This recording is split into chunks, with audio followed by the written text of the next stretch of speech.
Spencer here with the Sharp Mini late models. Just going to show you around. Been kind of busy. A couple of mini late model chassis back there, 3 or 4 or 5, and some mini wedges we're working on. Real quick though, a couple of questions about ECU reading and scanning.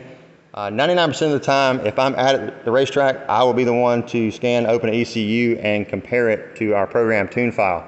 However, my schedule and the series schedule have overlapped 500 different ways this year, and I haven't been able to make it to a series race. Each one that I get on my schedule to try to make it to winds up raining out. So anyway, so we had a protest for an ECU the past race. Kenny called me, and the best way for him to handle that without involving another competitor in that process was to bag that ECU, seal that ECU, lock it in a lock box, and deliver it back to my shop, which Kenny did on his own dime.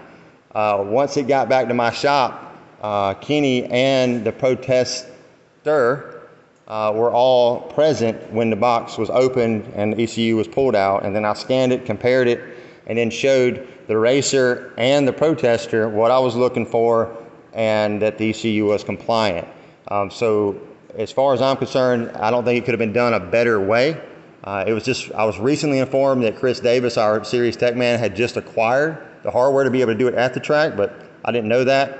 And regardless, I still would have preferred that ECU come back to us, because Chris has never opened a computer and tried to compare and identify what's what on the internals of those internals of that software. And it's not something that you just like click on and click compare. So it's a fairly intricate process to confirm that it's truly our tune and has not been tampered with. There's certain cells that we're looking for. There's certain parameters inside the computer that we're looking at. It's just not a simple process.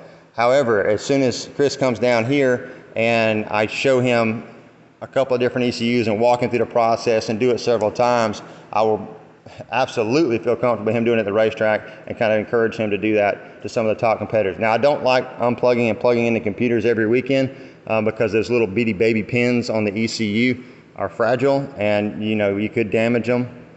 So we got to be careful with that. But if there's any reasonable reason or there's a protest, we will definitely unplug and check the computers there. So if you have any questions, call me. I'm kind of getting tired of people spending 6-7 hours a week on social media, banging it out, accusing people of doing this or that or some wrongdoing. It's just not healthy for the class. And in my opinion, if you spend the same amount of time working on your car as you are banging on a keyboard or questioning what we're doing, I'm pretty sure you'd be right there on his back bumper. Ryan's a stellar driver.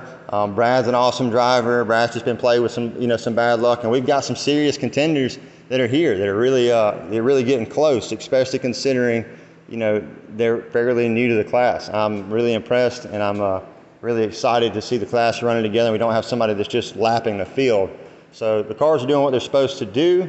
Update on where we are. We're producing cars at kind of a record pace here, or chassis, I should say, and looking to grow the class exponentially. I've got a junior platform that we're working on. It's going to be the exact same car with a slightly smaller powertrain. That is going to make it easy for, I'm targeting like the 9 to 14-year-old age group to be able to get in and then transition over.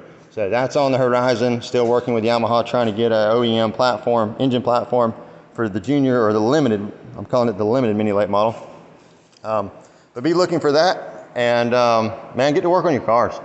Y'all got questions, call me. I'll be glad to explain. Thank you.